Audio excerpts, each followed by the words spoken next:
Bonjour à toutes et à tous, vous êtes sur We Do Biz et nous sommes au Salon des entrepreneurs de Nantes pour l'édition 2014. Avec moi sur notre plateau, Olivier Raillant, bonjour. Bonjour.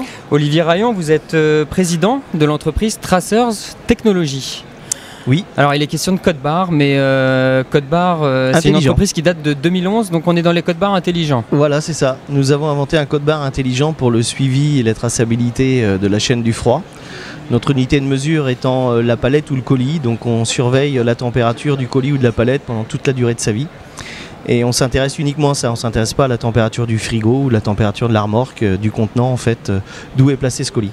On est vraiment sur les produits en tant que tels pour contrôler. Et alors à qui vous vendez ce service ? Alors on vend ce service, on a plusieurs marchés, je dirais des marchés assez de masse. On pense tous dès qu'on parle de chaîne du froid à l'agro, mais il n'y a pas que l'agro, il y a beaucoup d'industries type aéronautique ou type voiture, électronique. On a aussi beaucoup de demandes dans la partie livraison du dernier kilomètre. Je vais vous donner deux exemples. La livraison à domicile, celui qui va jusqu'à chez vous, parfois il peut y avoir des problèmes. Et puis le deuxième, par exemple la livraison d'un médicament ou d'une poche de sang ou d'une poche de chimiothérapie, d'aller du centre logistique de l'hôpital jusqu'à votre bras ou votre bouche, c'est pas forcément super.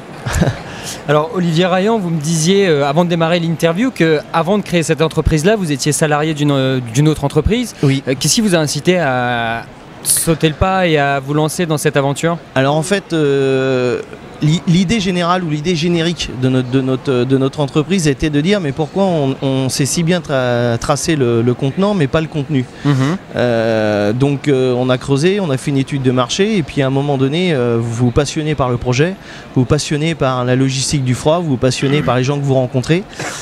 Et puis à un moment donné, il faut sauter le pas. Donc pour ma part, ça a été la possibilité de sortir sur un licenciement économique, et donc qui m'a permis de réfléchir et de me dire c'est maintenant ou jamais, quoi. Alors, vous avez lancé, je le disais en introduction, votre entreprise Tracers Technologies en 2011. Oui.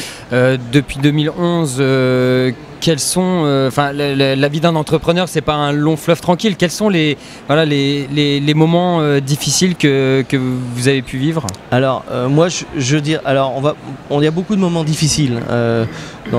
Parce que vous partez d'une idée, vous n'avez aucun client, vous n'avez pas forcément également l'ensemble des marchés en tête quand vous démarrez.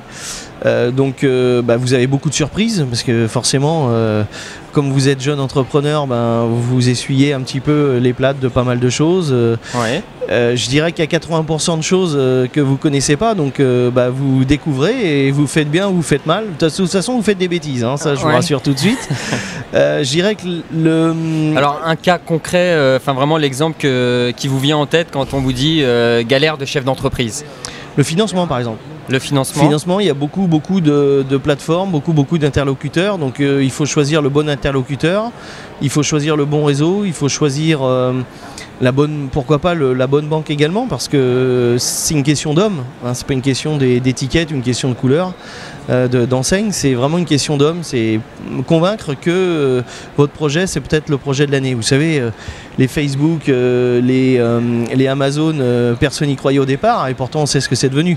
Donc effectivement. On peut pas savoir aujourd'hui si vous êtes face à l'entrepreneur de l'année, l'entrepreneur du siècle ou le flop du siècle. C'est l'innovation.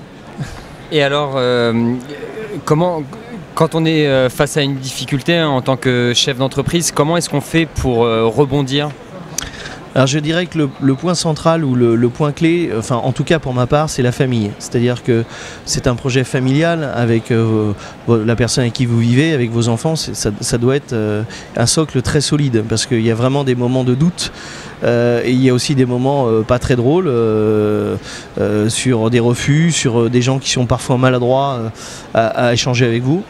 Donc le socle central c'est la famille. Après je dirais que le deuxième socle, moi j'ai eu la chance d'être lauréat du réseau Entreprendre Vendée avec un parrain qui était industriel. Donc l'innovation il connaissait un petit peu mais comme moi je faisais pas du tout. Donc ça a été des heures et des heures d'échange et d'accompagnement autour de mon projet, autour de moi, ce que je voulais faire également. Et puis j'ai eu la chance aussi d'avoir un réseau assez étendu, assez étoffé, à la fois en France et à l'étranger, avec des gens qui m'ont conseillé bien entendu, mais qui m'ont aussi dit leur avis et sur la façon d'être et la façon de faire également. Et tout ça fait que l'association, chacun a mis sa petite brique à l'édifice, et puis ça a fait aujourd'hui ce qu'est devenu Tracer. Finalement, l'important c'est de bien s'entourer. Toujours, toujours. On peut pas tout faire tout seul, c'est pas possible. Eh bien écoutez, merci beaucoup Olivier Raillant d'avoir témoigné sur WeDoBiz. Je rappelle que vous êtes dirigeant et fondateur de l'entreprise Tracers Technologies. Merci, puis à très bientôt.